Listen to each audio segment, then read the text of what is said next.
Welcome to OWAD, Sophia Pilot into the universe of Chinese. Let's continue unpacking some supposedly classical China era's characters. And today's special character is Zong. Zong. And you can see it got this symmetrical beauty because cut in the middle line, it's totally symmetrical. And it's an important concept of Chinese because Chinese are ancestral worshippers, at least back then. I'm not sure how ancestral we are worshiping today, because it's totally different ideology.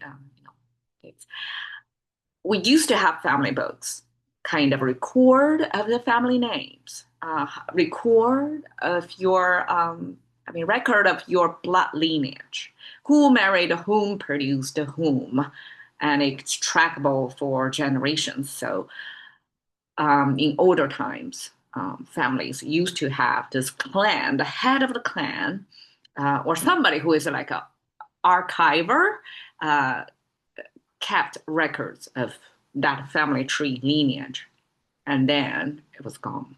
So I don't even know. Like I cannot trace back any much further, except for my grandparents' generation. I met my great grandmother when I was very little, have very little understanding or connection of my lineage. That's the sad part of it. So that's also part of why I'm doing this, to kind of trace back, if not a, bloodline, at least the concept line, the cultural line of my lineage. So Zong, clan, how we express that. We use this big dome with a chimney, that means household or under the shelter, and it's a private space. We also have this semi-opening, like a half is covered and then with a chimney. It's also a type of architecture that's semi-public, semi-private. But here is a full private. So you have this household enclosure. You have this distinction between your domestic and then public space. So this big dome, and then the middle part, two horizontal lines, prompt on three vertical lines, and only the middle one is touching it. And then the two other sides are not touching. So there are several ways to explain this. The one I most like, the most poetic, enjoyable way or easy to remember way is the two horizontal lines symbolize space, heaven and earth, the upper and the lower bound of our existence, spatially. Okay, three vertical lines are the temporal sense. We have past, present, future. And that's kind of the coordinate system, how we think about our existence. We exist in a particular coordinate of time and space. And that's the symbol Chinese use as the, what I call it, the divine communication. So this talking to divinity of, I guess, human and divine connection there, it's expressed by this time and space coordinate system. It's not like inter galaxy travel, but it's kind of travel in a way of you're talking to somebody who is not confined by your sphere of existence of your particular time and space. And in this case, it's under the domestic dome, and that is talking to your ancestors. So Chinese worship ancestor versus like a Western, they worship a particular god, one god or multiple gods. So there's it's a human basic needs. Things we don't understand, things we cannot resolve.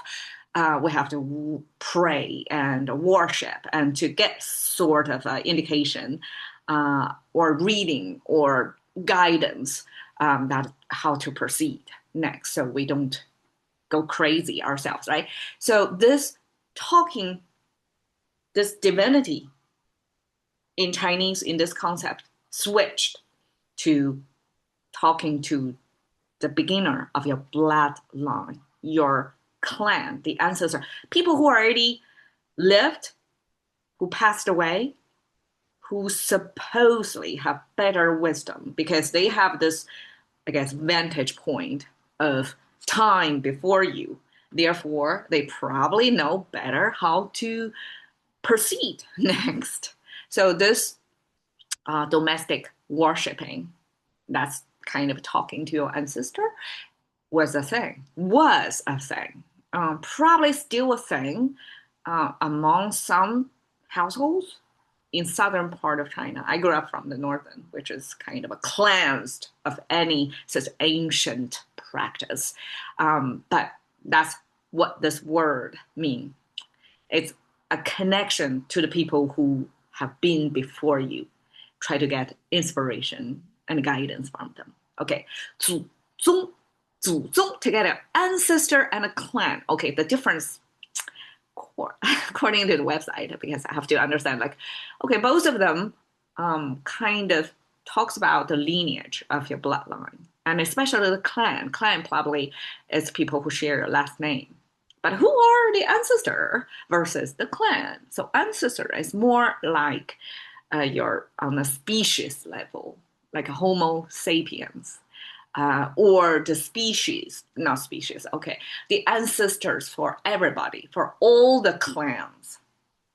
So before there is a further, like a bloodline. So it's kind of like a family tree, right? In the Western way of thinking about it is from Adam and Eve. And then they have children, and then children after children. So this is the whole thing expand like that, right? So this very tip, very beginning of things, there's a few, I guess, earliest humans, they would be considered as ancestor. 祖 versus 宗 is your family name, your family name. So it's more, I guess, delineated. So you have to separate from household to household, a family name from family name. That's how we, I guess, humanly code each other by label somebody from which, okay, from which family by last name, right? And then we also have a generational labeler in the middle. So which generation you're from. And then there is this, you're given like your individual level. So that's a three-level naming system in Chinese. And this clan would be your last name, which clan you came from.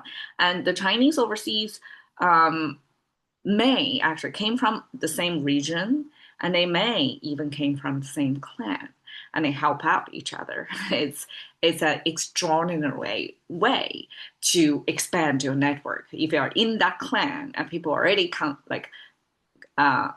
here earlier or have already established or some resources, and then you can share that network, and it's easier to survive in a new environment, right? So that's what clan, like ancient times probably, and even till today, some part of China still practice that, believe in that, and connected through that. Okay, 祖宗 together, we don't think deeper than it's just ancestor in general. But there is this distinction of family name or not. Okay, 小祖宗, we add a little in front of it. So ancestor, you add this little ancestor. What do you mean? Okay, little in Chinese means younger generation. This is like a juxtaposition, or what's the English for that? It's oxymoron. That is opposite concept. Ancestor means people before you, and little means people after you. How can you put these two together? It's actually a unique Chinese phenomenon after one-child policy that all the family members, so imagine grandparents, right? 4 of them produce 2 parents. And then one-child policy, produce 1 grandkid. That's the bloodline. That's how trimmed Chinese family tree become. It's like a minimalism of family planning. We go 1. So this one-child policy inverted the power structure. It used to be ancestor worship, right? Because one ancestor produced multiple offsprings, and there's only one. So the rarer, the more um, appreciated, more valued. That's ancestor worship. People you before you, they assumed to have better wisdom, right? Versus later born.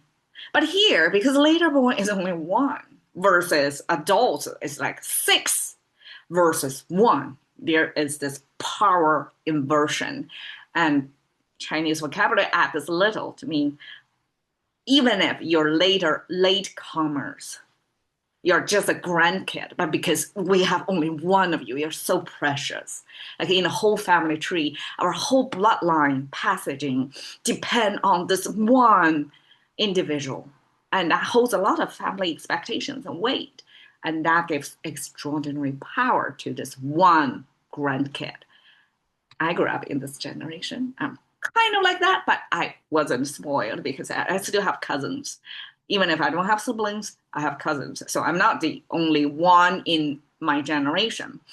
But I guess in some household, that power inversion probably is even more dramatic. Therefore, grandkids holds this special power. Grandkid, instead of like a parent, not manipulate, but manage their kids through sibling rivalry or whatever, right? Because you have two parents and multiple kids, two, three kids. You can kind of play off each other, kind of, instill your leadership a certain way. But in China, no way. You only have one grandkid. How are you going to lead it? Lead through this one individual.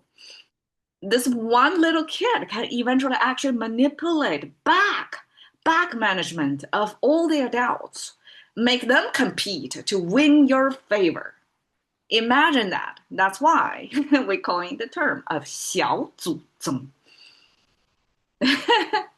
All right. 宗祠 is the place, is the temple. That's where, I guess, if zong, domestic, like a nuclear family, if you have parents, kid, and if you still practice this ancestral worship, you may have like a little special place in your household that you burn some insects and put some, your ancestors' names over there. You kind of pray to them, talk to them.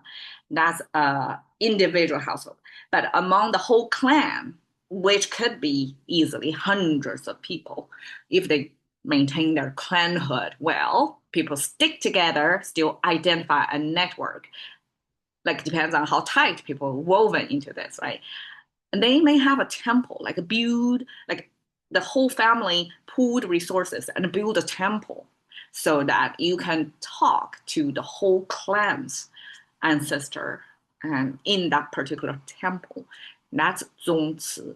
Again, I never saw it, and I was this trimmed down and cut off, let loose version. Like I don't have much lineage to track back, which is really, really a big black hole when I grew up. Like I don't know much of my ancestors' history. I don't know who, like before me, generations before, what happened. It's untrackable. And then there's no worship place for me either. I only saw it in like Chinese dramas. Or sometimes they may have zongzi in southern part of China. And I compare it to family chapel. So even if it's not like Christianity, it's not like worshiping for God, but the function it serves similar, I would argue, that you go there, have this peace and quiet and this privacy. You confess and talk your troubles out to your ancestor, who may give you this calming effect, and eventually your brain work out something as if you get inspiration or talk back from your ancestors, and that serves as this place to worship. You worship your ancestors. That's 宗祠. Here you go, 宗 clan. I hope I can put Chinese families over there, but didn't make that. But I think this is from Boston Museum, some museum in Boston, and I guess this is a local Native Indians. It's a misnomer as well. They are not Indians. It originally came from China, right? Everybody knows this natives who lived before the I guess, industrialized civilization, um, and they still keep well of their lineage, um, of this generational passing down of knowledge, of the respect and be trackable back to your ancestors. And because you know how people before you lived, therefore you have somebody to look up to, right? You don't necessarily worship some strangers. You worship people who share the same blood.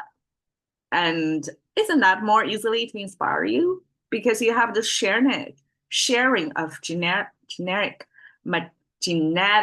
material that it's easier for you to imagine yourself to be able to accomplish even more than the people who already like their best deeds. It becomes the family lore or the legend of the family, and they can inspire generations down.